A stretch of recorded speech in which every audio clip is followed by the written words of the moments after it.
The nominees for Best Fantasy or Science Fiction Film of 1927 are At the Edge of the World, Cave of the Silken Web, Metropolis. 1927 is one of the greatest years in cinema history. Gantz's Napoleon, Murnau's Sunrise, Podolkin's The End of St. Petersburg, and the Hollywood studio system, several years before people traditionally say it started, running as a well-oiled machine. Silent film was at its peak. How was it for cinematic fantasy and science fiction? It certainly was an important year, but not a deep one. Finding even 3 films that fit the category is difficult. Hollywood had not embraced science fiction in the silent age, and it's 4 years until the birth of monsters at Universal. So Hollywood had nearly nothing. I doubt if the lost film The Wizard, about a mad doctor and an ape, is the classic I'm looking for. It's better outside the US, but not that much better. Finland's Curse of the Witch turns out to be a cross between proto-rape and revenge and old-school melodrama. No actual curse. France's The Manor House of Fear was a Scooby-Doo film, so just a mystery, nothing fantastical there. So while I'm very happy with my 3 nominees, they get there by default. The only other possible film is Svengali, which does still exist in German archives, but I've only heard of it being screened in-country at a silent film festival, and there's no way I can see it. Would it count? It's based on the novel Trilby, and I've seen 5 other adaptations, of which 1 clearly is fantasy, 1 clearly isn't, and the others waver in between. So maybe. Of note, Trilby includes anti-Semitism that film versions either lean into or away from. The 27 version is said to lean into them, with strong influences from the rising Nazi party, so I'm not particularly bothered by my inability to consider it. That leaves my 3 nominees as the only watchable fantasy or science fiction films of the year, and in all 3 cases, what we see today is not what was widely seen in 1927, and that's not completely a bad thing. I'll start with the odd man out, Cave of the Silken Web, a Chinese film dramatizing a segment of the epic fantasy novel Journey to the West, which recounts the holy travels of a monk and his 3 spirit protectors, the Monkey King, Pigsy, and Sandy. In this section, the monk is waylaid by 7 beautiful spider women in their cave. Instead of eating him, the queen chooses to force the monk into marriage. Exactly why isn't specified in the film. It's up to his 3 protectors, mainly Monkey, to rescue him so they can continue their journey. And right away, I have a film that violates my own rules. My nominees are meant to be complete films, so they can be properly judged. But parts of this film are missing. The beginning and supposedly a segment in the middle, though I'd say it isn't a single middle segment, but multiple small sections. But luckily, what remains does tell a complete story, and there's no other option. Besides, this is a film that should be discussed. Most early Chinese films are missing, destroyed by war or censors, and so is this, in its home country. But according to The Hollywood Reporter in 2011, a damaged nitrate print was found in the National Library of Norway. It took them a few years to figure out what they had and transfer it to a less flammable stock, and they've now sent the original to China, and it's readily available to view. How good is it? Let me start with the negatives. Chinese filmmaking in 1927 was not up to the technological or artistic levels that Hollywood was capable of, much less the Soviets, Germans, and French. It looks more like a film from 1920 than 27. The camera work is simple and isn't being used to express anything other than what's in front of the lens. Likewise, the lighting is fine, but does nothing more than light. And while the novel may be filled with allegory, this is a very simple linear tale, nothing too thoughtful. It feels like a boy's adventure story, and there it's not clear if I'm speaking of negatives anymore, because with all that, I was completely pulled into it. Judging this as I might the works of Gantz or Murnau or Lang is the wrong way to do it. This is like watching a serial, a very good serial, one that doesn't drag. There's seduction, plenty of violence, swordplay, magic, there's slapstick, and all the special effects you could have on the cheap. Does the acting resemble normal human behavior? No, but then there's only one human in the bunch, and he's transcendent. This is larger-than-life stuff, and silent film was made for that. What can be silly and a talkie works when you are that extra step removed from reality. And the sets might be few, but they all have style. Yes, that looks like the cave of some sexy spider demons to me. The costumes are all evocative, and the tinting adds flair, on some copies more than others, but put a pin in that. Cave of the Silken Web was very successful on release in China, enough that it had a sequel, which remains lost. And I can see the appeal. This is the sort of film where the audience cheers. Well, it would, except I'm more on the side of the Spider Women. In all the adaptations of Journey to the West, I can never get behind the monk, and the Monkey King is annoying. But these demons, I absolutely want to be at their party. The existing copy has both Chinese and Norwegian text sharing title cards. As I don't read either language, I had to rely on subtitles, which can vary with the currently available videos. My copy has the most coherent translations I've seen, the best for a first watch, as it all makes sense. They're also a bit dull, so I point you to the copy on the Modern Chinese Cultural Studies YouTube channel, where they translate both the Chinese and the Norwegian, as they don't precisely match. Chinese on top, Norwegian on bottom. The Chinese translations in this copy have some obvious errors, but when they are correct, they just fit with the tone of the film better. And it's interesting to see what Norwegians thought of as important compared to the Chinese. For instance, they toned down the references to vegetarian food, just saying meals. They also add some anachronistic jokes, comparing the service in the Spider-Woman's cave to a traveler's hotel and making a nudge-nudge, wink-wink reference to the bride taking the groom to rest. Even in 1927, everybody thinks they're MST3K. This version of the film also has more vivid tinting, but I will warn you, I couldn't read both sets of subtitles consistently without pausing the film. The Shaw Brothers remade this in 1967, doing it as a musical, which makes sense. Musicals, like silent films, are better at exhibiting the extraordinary. So, is this a great film? Well, no. It's a nominee because there was nothing else. But it's fun, fascinating, and important, which makes it a fine nominee. The remaining two films are both German, both produced by UFA, and one's release affected the others, so I'm going to talk about them in release order. Meaning next, it's the German science fiction extravaganza, Metropolis. Perhaps the best remembered silent film, but I'm still going to discuss it. It has arguably the finest art direction of any film, of any time, and I'd call the design the most influential ever. It's beautiful with breathtaking cityscapes, crackling futuristic laboratories, gothic fantasy sequences, and of course, the robot. Without Metropolis, would we have Frankenstein, Modern Times, Dr. Strangelove, Star Wars, Logan's Run, Brazil, Batman, or Blade Runner? Not as they are. The often mentioned German Expressionism is here, but so is Art Deco, Futurism, and Russian Constructivism. The plot has Freder Fredersen, son of the master of Metropolis, Johann Fredersen, and one of the elites that literally lives on the top of the city, becoming obsessed with Maria, a religious figure for the oppressed workers who live below. While Freder learns about the lives of the workers and seeks out Maria, Johann goes to mad scientist Rotwang, who has invented a robot, the Maschinenmensch, that can be disguised as Maria and used to discredit her, thus keeping the workers in their place. Rotwang also loved Johann's wife, Hel, and blames him for her death. Director Fritz Lang claimed it was the sight of New York, the glaring lights and tall buildings, that gave him the idea for the film, but the timing doesn't work as writing had already begun. Lang has claimed many things. He claimed Goebbels offered to make him head of Nazi filmmaking and he skipped town that night, except the dates don't line up. I've said many times, filmmakers lie, and Lang more than most, and he lied a lot about this movie. Don't hold that against him, it's in the job description. But what version am I nominating? The most available, and assumed to be the definitive version, is a reconstruction of a cut that existed for only a few months in Germany in early 27, which was seen by a limited number of people who generally liked the look of it but disliked the story, characters, and themes, and it was a failure. And not any kind of failure, but one of those company-changing, career-ending, life-crushing failures that only comes around every few decades. It had been designed to be an epic film for export, primarily to the US, showing that both Lang and production company UFA had no idea what Americans wanted at the time. It was then recut by American playwright Channing Pollock, whose aim was to make it shorter and coherent, as well as get rid of any backstory connected to the character Hel, as the studio figured Americans would have issues with HEL versus HELL. Other versions, for German and British consumption, were then made based on the Pollock cut, and it was the Pollock cut and these close variants that were then seen by more of the population of the time, that survived for the next 40 years, that influenced generations of filmmakers, and that changed the film's reputation. I first saw two different but similar cuts back in the 1970s. Even then there had been several attempts at restoration, and since then there have been multiple reconstructions, including the 1984 Giorgio Moroder version that added a rock soundtrack, and more conventional and steadily longer cuts in 1987, 2001, and finally what's being called the Complete Metropolis in 2010.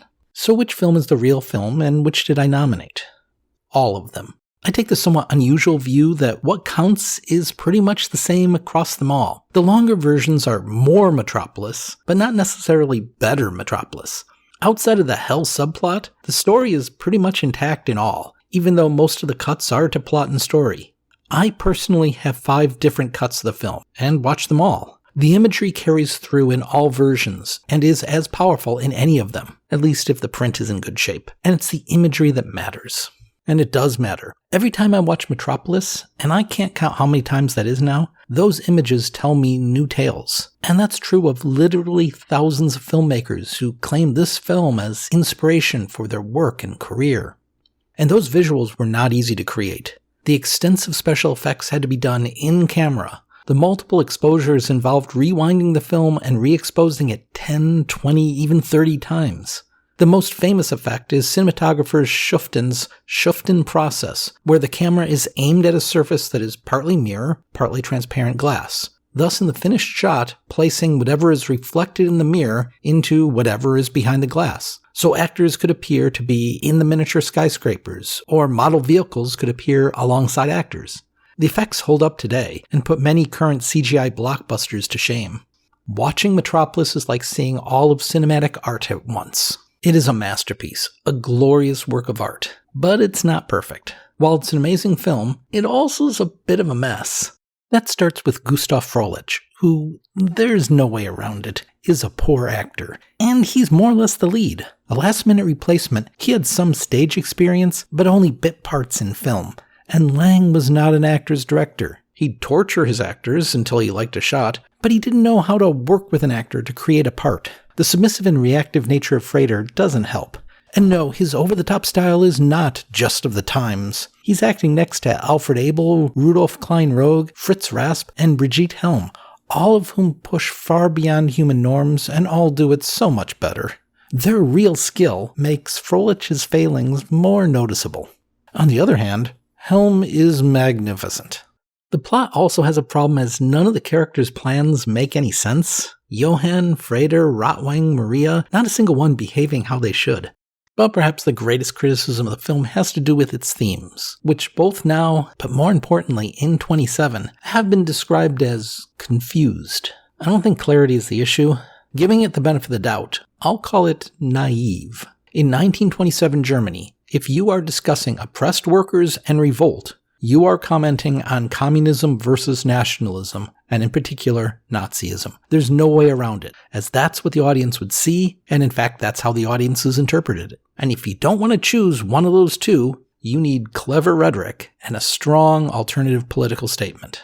Metropolis doesn't have those. So for the simple binary, Metropolis is clearly anti-Marxist, which by default makes it well.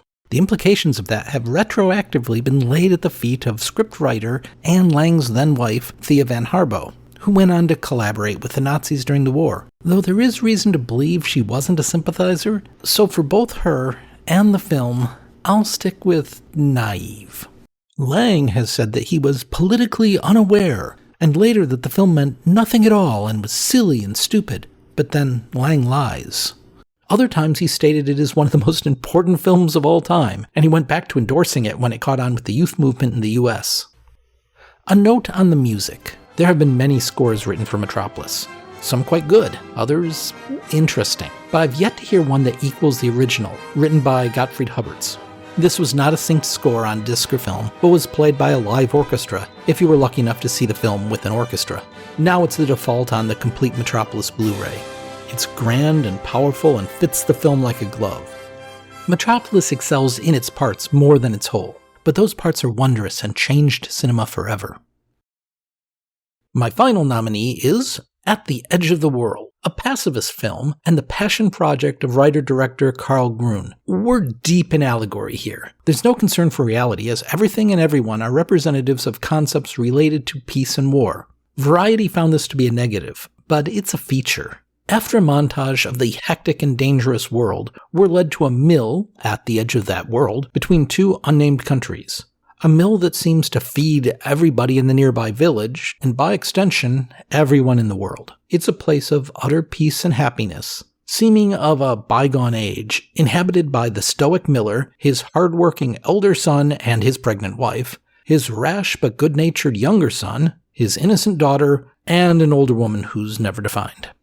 Entering into the Garden of Eden as a spy, somewhat lacking in conviction. He's there to set up secret phone lines for the future war. Soon that war begins, with Death himself leading the soldiers into battle. The mill is occupied. The youngest son is sentenced to be executed, and the enemy commander, lieutenant, and the spy all want to get their hands on the miller's daughter. This is all simple. No deep thought is required. This is how Grun wanted it. It's supposed to be straightforward. The message is that war is bad, and it gets that across very well. More interesting to me are the visuals. In any normal year, the set design would be award-winning, but 27 was no normal year, as I just discussed Metropolis. But it's gorgeous. The mill interior seems ancient yet alive, and the exteriors are equally haunting. Cinematographer Fritz Arno Wagner was no slouch, better known for 1931's M. The actors, playing icons more than characters, do a nice job. For those who speak about this film, and it's not many, Brigitte Helm gets most of the praise. This was her follow-up to Metropolis, but she's not my favorite here. Helm had a look and a sense of movement that was perfect for the unusual, but here she's playing a generic innocent girl, the icon of beauty and innocence, and I think they'd have done better if they went with an actress with little character. Still, she works, and otherwise I've got few complaints, except perhaps that the ending's a bit too on the nose. But then, no one saw that ending in 27. Yet again, what we can see now is not what was released at the time. The failure of Metropolis had made it easier for media mogul Alfred Hugenberg to take over UFA in March of 27. His motivation was ideological rather than financial. To stop, quote, Republicans, Jews, and internationalists, unquote, from influencing the public. He was a hard-right nationalist who would have preferred a king, but Hitler was close enough. His goal, for a few years until he did start caring about the money, was not only to stop those he didn't like, but to create films that pushed his agenda. And he was handed the finished version of At the Edge of the World, and he wasn't happy. A bunch of namby-pamby peace and love tripe when what he wanted was anarchy and war. Also, Metropolis was a long film that had lost a lot of money, so clearly shorter films were better investments. So he cut. It's tricky to say how much, as it's not clear what speed the original was planned to be run at, nor what his sliced-up version was played at. But based on the two versions I've gotten my hands on, and comparing it to the contradictory numbers from 27, it appears that Grun's cut, which has reappeared so many years later, runs an hour and 44 minutes, while Hugenberg's is an hour and 7.